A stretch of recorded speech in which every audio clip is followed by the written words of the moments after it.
Good evening everyone and welcome back to my roundup, my report for day 4 of testing.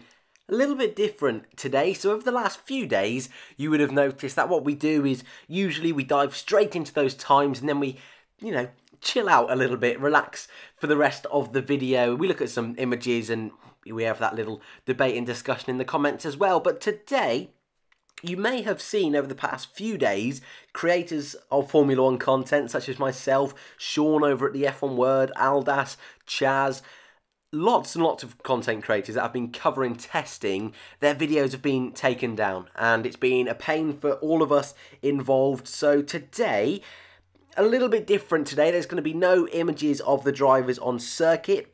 It's just going to be me. We're going to be going through the times. There will be the image in a second of all the times, and I've tried to make it look as pretty as I possibly can. But I just wanted to throw that one out there because it's been, a real pain for a lot of us over the last few days, really. I've been lucky in the sense that it's only been the last 24 hours for me, but I know a lot of people have had issues from day one with testing, so yes, that's not ideal. That's the housekeeping out of the way. So let's move on then to testing. Day 4, our final day of the first week of testing. We return next Tuesday for 4 more days and week 2. Williams, their first real day of testing today, and we saw both George Russell and Robert Kubica, finally Robert Kubica, do his first laps in the FW42.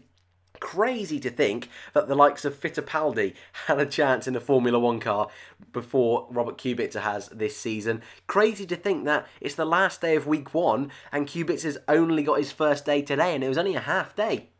So, I think I said it yesterday, didn't I? It's just, at the moment, especially yesterday, it's just brilliant that they finally got out on circuit. And we will, go through the times and then have a little bit more of a relaxed chat. But I think the whole atmosphere around testing this year seems really pleasant, really calm. I think Will Buxton described it as, and I couldn't agree more. I know we're from the outside looking in, and I know Will Buxton and co are actually there at the circuit, but even through social media, what we're being given on the TV, it just seems like throughout all the teams, there's no real issues going on. Yesterday we had 3 red flags from Haas F1, but Gene Haas came out today. He had no real issues whatsoever. He's very much looking and targeting 4th place in the Constructors if they can, and we know Rich Energy are targeting more than that. Very over-optimistic. But let's go through the times then before we discuss any more of the juicy details from today. And it was Nico Hulkenberg who topped the times, the 1:17.3. The quickest time we have seen so far in testing, only 24 laps completed. Difficult afternoon for Renault, difficult day overall for Renault, only 58 laps completed. Not ideal for the team, and again, we'll talk about that in a minute, but I think they probably come away from today's test a little bit nervous going into week 2, I will say. It was Alex Albon who got P2 today, only 2 tenths behind Nico Hulkenberg. A good job from Albon. Struggled in his first runs on Tuesday, but today was much better. And Toro Rosso, top of the timesheets yesterday with Danny Kvyat, second today. We can't read into testing, and I should probably do that disclaimer now. A lot of these guys are going to be sandbagging. I know that word is thrown around here, there and everywhere, but that is going to be the case in testing, and we're not going to know the true order until we get to Melbourne, but we can look into it a little bit, and that's what most of us are trying our best to do. But I think this week you're looking at laps completed, I would say, rather than the fastest time. And you can see today Renault being 1st and 3rd, so it was Daniel Ricciardo in 3rd, as you can see on screen, just about 4 tenths away from Hulkenberg's time. Only 34 laps completed for Ricciardo as well. So it looks flashy on the screen. The headline's going to be there. Renault topping that last day of testing, but at the same time, least laps completed. And I think, as I just mentioned, that's going to be a worry for the team rather than a positive that they were 1st and 3rd. Mercedes, 4th and 5th. Actually, these were their best lap times of the entire week. Again, nothing too flashy from Mercedes. It was Bottas 4th, Hamilton 5th, and Hamilton's fastest lap was actually blocked by Robert Kubica, so that was quite a scary moment, shall we say, going through the final sector, final couple of corners. I think Kubica obviously just wasn't told on the radio, Hamilton had to cut the final chicane. A little bit messy, shall we say. Did not need to happen in testing. So I think Williams, that was, yeah, showing the fact that they've had a long winter, shall we say. But Mercedes, plenty of laps on the board, over 100. I always say that's the target for most teams, so solid job from them. Behind them in 6th was Charles Leclerc. He had a little bit of an excursion running wide into the gravel outside of turn 5. 138 laps completed on his own. Really good job. Norris behind him, 132 laps. 1 second off the Renault time, Nico Hulkenberg. So Norris, a good amount of laps, and I think that's what he needed. There's a few drivers out there that really need to put some laps together. Behind him, Giovinazzi, 154 laps for Giovinazzi.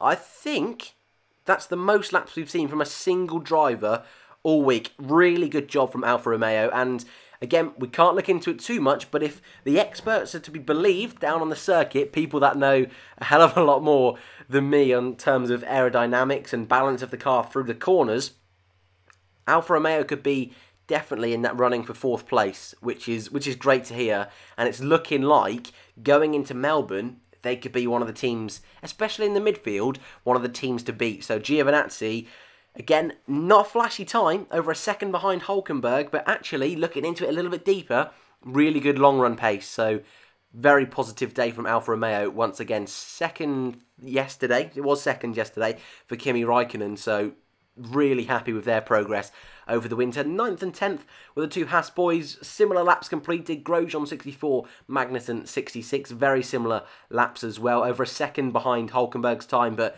only 2 tenths between them.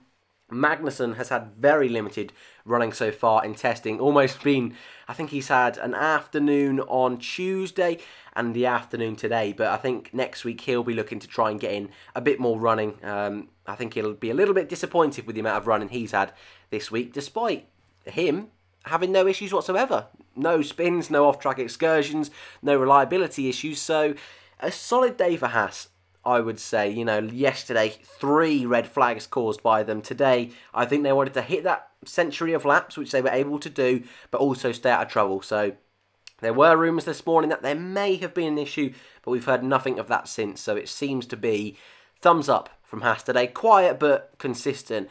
Someone else who did, well, plucked away at the laps was Pierre Gasly. Obviously been in it on the end of Tuesday, probably hurt his confidence a little bit, so I don't think anyone was expecting him to really push that car to its limits, but 146 laps, a mega job from Pierre today. And this morning, I think he only completed about 30 laps by the time we got to lunch. So a really impressive afternoon stint from Gasly. I'm sure he's going to get a really good night's sleep over the next few days.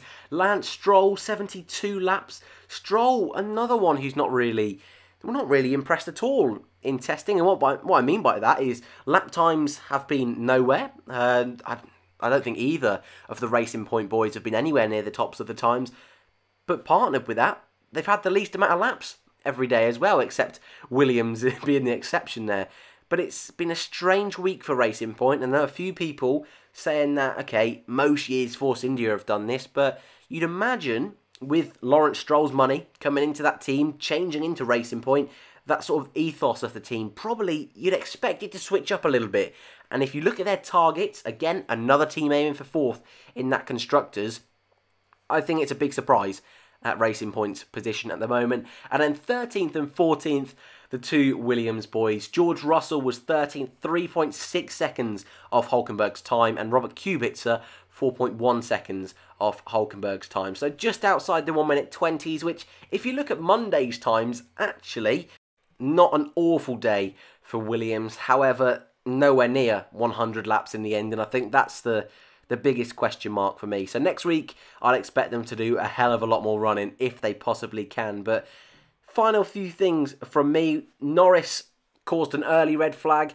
Seemed a very strange incident. Again, turn 5. A few drivers having issues at turn 5, running off into the gravel, beaching his McLaren, ultimately causing a red flag. And then on the opposite end of the spectrum, so that was in the first half an hour, and in the last half an hour, we saw Nico Hulkenberg grind to a stop in the last chicane. Couldn't get it home into the pit, another red flag. But a quiet day in testing overall. Solid laps were done, not many spins whatsoever. Like I say, Norris, Charles Leclerc running wide, but apart from that, nothing too much of note. A few drivers running wide, pushing the limits of the cars, but I think this was the most quiet day of testing, and 2 red flags at the very beginning and very end was a very solid job from most of the teams. So going into week 2 of testing, you're looking at the likes of Racing Point. I'd like to see a little bit more from.